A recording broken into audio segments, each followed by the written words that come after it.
आज हम बहुत ही झटपट जी आटा आटा गूँदेंगे। सबसे पहले मैंने चॉपर लिया, उसमें डाला जी हमने प्लास्टिक वाला प्लेट और 3 से 4 प्याले मैंने इधर डाल दिया आटा।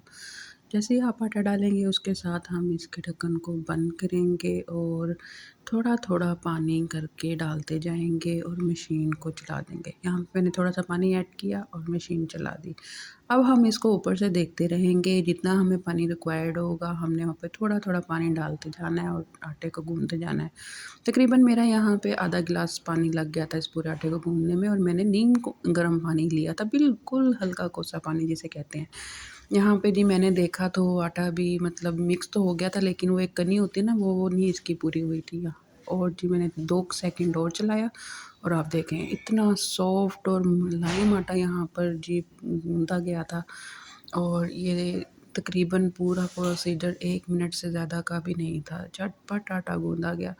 बाज़ औक़ात हमारे पास काम ज़्यादा होता है, नहीं टाइम मैनेज होता, तो आप जी इस तरह से भी आटा गूँथ सकते हैं। ओके जी, लाइक, शेयर, सब्सक्राइब ज़रूर करिएगा पसंद आए हो तो।